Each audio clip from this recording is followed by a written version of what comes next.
Welcome to Mindful Chatting, a podcast where therapy meets real life. I'm Kristen, a therapist, business owner, and a lifelong student of what it means to fully show up in our relationships, in our work, and in our healing. Here, we unpack mental health concepts, explore mindfulness tools, and talk through the messy, beautiful, in-between moments that shape us. Whether you're a fellow clinician, a curious listener, or someone navigating your own growth, this space is for you. Let's chat. Hey friend, welcome back to Mindful Chatting. And I know this episode kind of falls off on a day where it's not Monday, but it's Thursday. And I thought I would start off a series of Thoughtful Thursdays where I talk about some phenomenons and things that just kind of stirred up for me during the week. And we can have a space where we can get real about mental health, identity, and what it really means to live in a brain that's just wired a little bit differently. So before we get into today's episode on our Thoughtful Thursdays, you know the drill. Grab your coffee, your tea, your Dr. Pepper, whatever it is that's comforting. Throw on your oversized hoodie or fuzzy socks. Let's get your shoulders drop. Let's your breath soften. Let your nervous system settle, because today we're talking about a grief that's really hard to name. The kind that doesn't always show up with tears, but maybe with resentment or what ifs and that quiet ache in your chest. This episode is about being late diagnosed and really kind of feeling like we were left behind, because we're going to unpack the grief of not really getting those early interventions or support that we probably should have gotten, and how being misdiagnosed or being overlooked kind of shaped your identity, and what it means to finally start finding your people in adulthood. We're going to go there, but we're going to go there with honesty and with gentleness and with you and me in mind.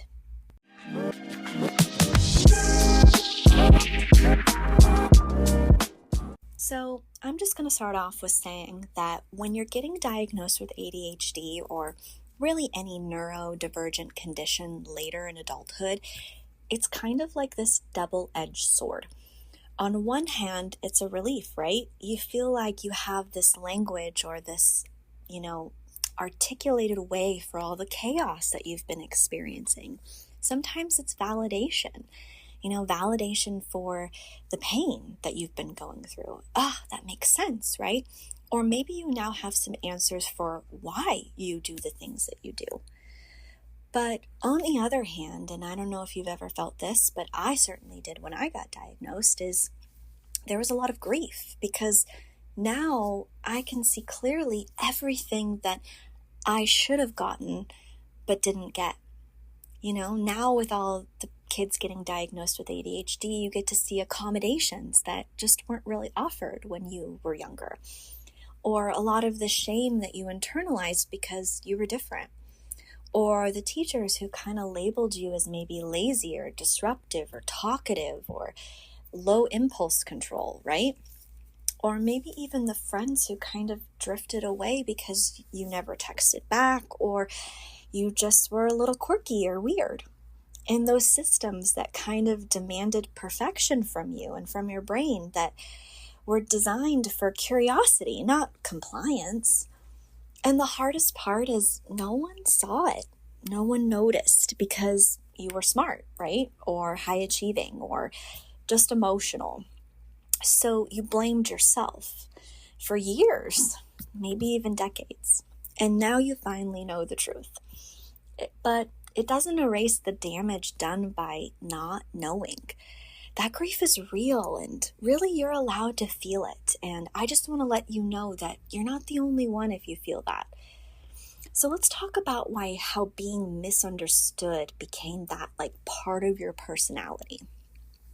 If you're anything like me, or even many of the clients that I work with, your story might include something like being labeled anxious, or being told you were too sensitive, or you overreact, or being treated for depression while still being unable to function, or being diagnosed with everything but ADHD. And when no one tells you what's exactly going on, you kind of start writing your own story, right? I must be broken, or I'm just lazy, or I just can't be trusted to follow through. I'm just way too much for people. Or if I tried harder, I could actually get stuff done. these narratives don't come from nowhere. They've actually been built over years of really kind of well-meaning people that have just been missing the point. So your identity becomes the overachiever, the people pleaser, the flake, the perfectionist, the apologizer. They're all crafted to survive in a world that didn't really recognize you or the way you're wired. And it's not just this late diagnosis, it's a late kind of reclaiming of yourself. And that too takes time, and there's grief with that, a whole lot of unlearning. But here's the part I want to leave you with, because this is where things can begin again. You may not have gotten the support you needed back then, but you can find your people now, the ones who don't need you to explain your brain. The ones who don't flinch when you send 5 texts in a row or disappear for a week. The ones who kind of value who you are, not how well you hold it together. Because a late diagnosis means a late start, yeah, but it also means you're entering relationships, systems, and communities with this kind of self-awareness you've never had before. You're not pretending anymore. You're not faking normal or masking to fit in. You're showing up and you're doing it honestly, maybe for the first time, and that's powerful. So if you ever felt like you were too late to heal, too late to learn, too late to catch up, I want to remind you something. You're not behind, you're not broken, and you're not starting over. You're starting true. You're allowed to grieve what you didn't get. And you're allowed to build something better now, even if it's slowly and even if it's imperfectly. This is your life. This is your timeline, your story. And it's not over. It's just finally being told in your real voice. So thanks for joining me for my Thoughtful Thursdays.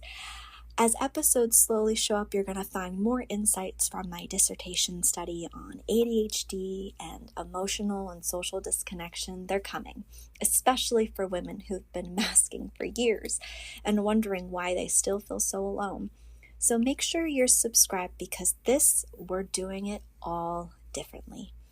And I want to thank you for being here. Thanks for doing the work, for showing up for yourself.